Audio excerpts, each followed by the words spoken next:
40 लाख करोड़ का आज बजट है। अब आप उसको अगर फिजूल खर्ची में अगर आप खर्च करते हो, एक पार्लियामेंट जिसकी जरूरत नहीं थी, आपने सेंट्रल विस्टा प्रोजेक्ट बनाया 25,000 करोड़ का, कोई जरूरत नहीं थी उसकी, वेस्टेज ऑफ मनी है। लेकिन आप शिक्षा का, स्वास्थ्य का, रोजगार का, तमाम मुद्दों को जो राज्य के नीति निर्देशक सिद्धांतों में डाल दिया गया, डायरेक्टिव प्रिंसिपल्स में डाल दिया गया, वो इसलिए डाल दिया गया था कि 2 करोड़ लोगों को रोजगार देंगे साल का। लेकिन मुझे ऐसा लगता है कि कम से कम 1 करोड़ लोगों का रोजगार छीनने का काम तो ये सतत 2014 से कर ही रहे हैं। जो भी सरकार बनेगी, किसी भी पार्टी की बनेगी, वो सरकार इस देश के 142 करोड़ नागरिकों का जीवन सम्मान के साथ में गुजरे, इसका इंतजाम करेगी। हवा से नहीं हो सकता, पानी से नहीं हो सकता। 83 करोड़ लोगों को 1 या 2 रुपए किलो का अनाज देके नहीं हो सकता, उसके लिए रोजगार देना पड़ेगा। आंदोलन के समय में इस जंतर मंतर पर भी कार्यक्रम हुए। आजकल अन्ना आंदोलन की बात करना जो है थोड़ा सा बहुत है, और उनका सवाल का जवाब देने की स्थिति में कोई भी नहीं है, इसलिए कोई भी उसका नाम नहीं लेता। लेकिन मैंने नाम इसलिए लिया है कि उस आंदोलन में, जो कि जन लोकपाल लागू कराने के लिए था, उस आंदोलन ने इस देश में एक ऊर्जा पैदा की थी। और इस जंतर मंतर पर भी और रामलीला मैदान में भी और पूरे देश के अंदर भी मैंने 4 पीढ़ियों को उस आंदोलन से जोड़ करके देखा। मैं उसकी कोर कमेटी में था। बहुत सारे लोग जो आज आम आदमी पार्टी के नेता दिखलाई पड़ते हैं, 2-3 को छोड़ करके, अरविंद जी हो, मनीष जी हो, संजय जी हो, उसको छोड़ करके बहुत सारे जो नेता बन गए हैं, उनमें से कोई भी अन्ना आंदोलन के अंदर नहीं था। इसके साथ आपको यह भी बता दूं कि 1977 में जब जनता पार्टी बनी थी, उस समय भी रोजगार का अधिकार मूलभूत अधिकार बने, इस तरीके की चर्चा हुई थी। और इस जंतर मंतर पर उस सरकार के बनने के बाद भी हम लोगों ने काम के अधिकार को लेकर के कई प्रदर्शन किए थे। प्रोफेसर अरुण कुमार जी तो एक वैकल्पिक अर्थव्यवस्था इस देश में कैसी होनी चाहिए जो रोजगार के ऊपर आधारित हो,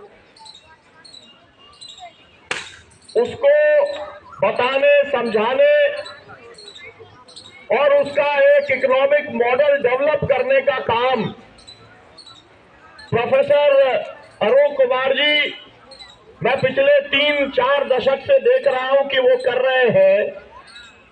और आप सब लोग, हम लोग जिसको गोदी मीडिया मानते हैं, वो गोदी मीडिया भी कई बार मजबूर हो जाता है कि वो प्रोफेसर अरुण कुमार जी को बुलाने का काम करता है और उनसे देश के अर्थशास्त्र को और उसका जो दूसरा साइड है उसको समझने की कोशिश करता है। तो बहुत बड़े प्रोफेसर हमारे बीच में है। तो ये वो प्रोफेसर है जिन्होंने 1974 की लड़ाई भी लड़ी थी, देश में भी लड़ी थी, दुनिया में भी लड़ी थी। जेएनयू की लड़ाई का बता चुका। और अभी अभी बड़ी भारी पटकनी इन्होंने प्रधानमंत्री के क्षेत्र वाराणसी के अंदर जो संघ परिवार ने तय किया, योगी मोदी ने एक साथ तय किया कि हम वहां पर गांधी जेपी की विरासत को खत्म करेंगे। तो वहां पर भी प्रोफेसर आनंद साहब खड़े हो गए। और आपको मालूम है कि वहां के मामले को लेकर के जो सीजेआई है, चंद्रचूड़ जी है, उन्होंने कहा कि वहां के कलेक्टर को बता दो कि वो वहां पर हाथ ना उठाए, वहां पर बुलडोजर लेकर के ना जाए। मैं खुद यहां पर सुनवाई करने वाला हूं। हमारी एक और साथी है तीस्ता सचलवाड़, वो यहाँ पर नहीं है, लेकिन उनके मामले के अंदर भी सीजीआई खड़े हो गई। क्यों? क्योंकि आपको मालूम है कि बिल्किस बानो के केस के अंदर, क्योंकि उन्होंने वो मुद्दे को उठाया था, एक परिवार से 7 लोगों की हत्या हो गई। हत्या करने वालों को छोड़ दिया गया, और जब ये सवाल को उन्होंने उठाया तीस्ता जी ने, तो उन्हीं को जेल पहुंचा दिया गया। लेकिन उसके बाद भी वो आपके साथ में खड़ी है। तो हम सब जो लोग हैं वो एक मूल विचार को मानने वाले लोग हैं। भारत चलेगा तो संविधान के मूल्यों से चलेगा, भारत चलेगा तो एक संविधान के सिद्धांतों से चलेगा। और उसका मैं केवल विस्तार में तो नहीं जा सकता, क्योंकि जिनको सुनने मैं भी आया हूँ वो सब अभी बोलने वाले हैं। तीनों नाम मैंने आपको बता दिए, तो इसलिए मैं अपनी बात कम में रखूंगा। लेकिन लोकतंत्र है, समाजवाद है, धर्मनिरपेक्षता, बंधुता है, उसके बारे में बात करने का समय नहीं है। लेकिन तीनों मूल्य और तीनों सिद्धांत खतरे में है।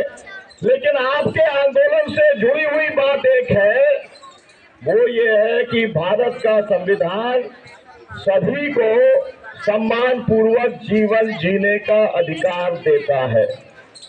और अगर वो अधिकार देता है जो लिखा हुआ है, तो ये उम्मीद की जाती है कि जो भी सरकार बनेगी, किसी भी पार्टी की बनेगी, वो सरकार इस देश के 142 करोड़ नागरिकों का जीवन सम्मान के साथ में गुजरे, इसका इंतजाम करेगी।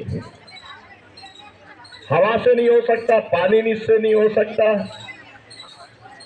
83 करोड़ लोगों को 1 या 2 रुपए किलो का अनाज देके नहीं हो सकता, उसके लिए रोजगार देना पड़ेगा। मेरा मतलब यह है कि भारत का संविधान जब सम्मान पूर्वक जीवन जीने का अधिकार इस देश के हर नागरिक को देता है, तो फिर स्वतः वो आपको रोजगार का अधिकार भी देता है। आप लोग ये कह सकते हैं, पूछ सकते हैं कि अगर ऐसी ही बात है तो फिर संविधान में क्यों नहीं लिखा हुआ है कि हर आदमी को रोजगार देगी सरकार। मैं आपको बताना चाहता हूं, ऐसा नहीं है कि इस मुद्दे के बारे में बात नहीं हुई है, बात हुई थी। लेकिन हमारा जो पहला बजट बना, हमारे पास में उस समय संसाधन नहीं थे। मुझे नहीं मालूम, याद नहीं है 6 लाख करोड़ का बजट था या कितने का था। प्रोफेसर अरुण कुमार जी आप बताएंगे कितने का बजट था पहला बजट?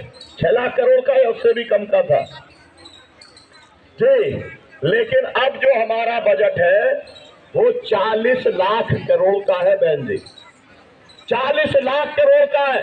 उस समय जिन मुद्दों को, शिक्षा का, स्वास्थ्य का, रोजगार का, तमाम मुद्दों को जो राज्य के नीति निर्देशक सिद्धांतों में डाल दिया गया, डायरेक्टिव प्रिंसिपल्स में डाल दिया गया, वो इसलिए डाल दिया गया कि उस समय जो हमारा देश था, हमारी जो सरकार थी, उसके पास में बजट बहुत कम था। लेकिन 40 लाख करोड़ का आज बजट है।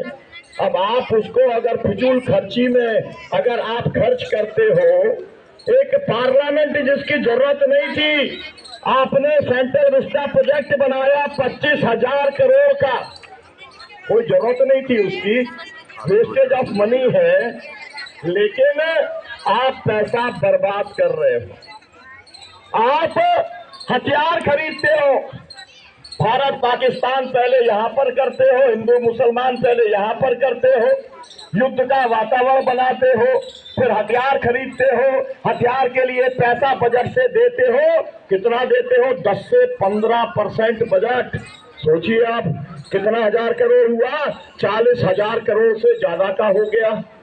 अब बहुत ज्यादा हो गया, 60 करोड़। तो 60 करोड़ रुपया आप अगर मनरेगा में दे दो तो अभी 100 दिन का रोजगार आप कहते हो और मुश्किल से 30 दिन दे पाते हो। जो ही 60 करोड़ 1000 करोड़ जोड़ोगे तो वो 100 में से 60 दिन का रोजगार हो जाएगा।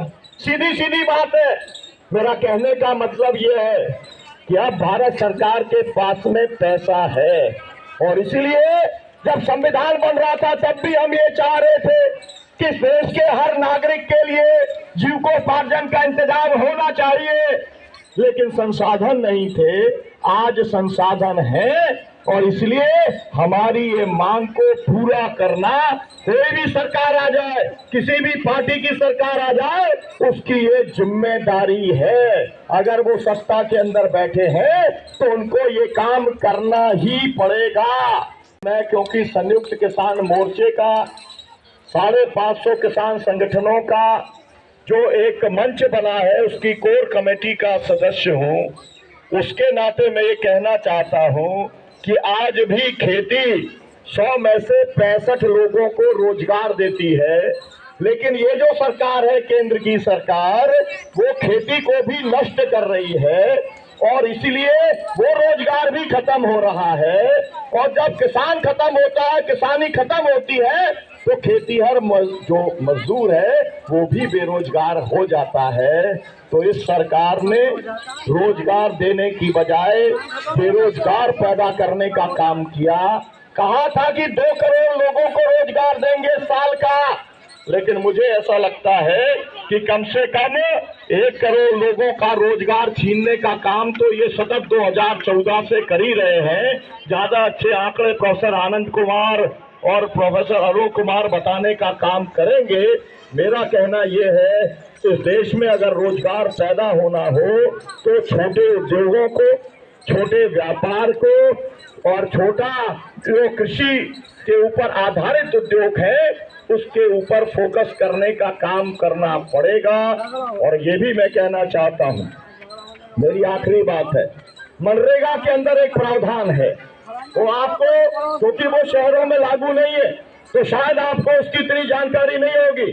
उसमें एक प्रावधान है, अगर गांव के 20 लोग अगर लिख करके देते हैं कि फलाना प्रोजेक्ट चालू होना चाहिए और अगर वो चालू नहीं होता तो अगर रोजगार पंचायत नहीं दे पाती तो उसको बेरोजगारी भत्ता देना पड़ेगा।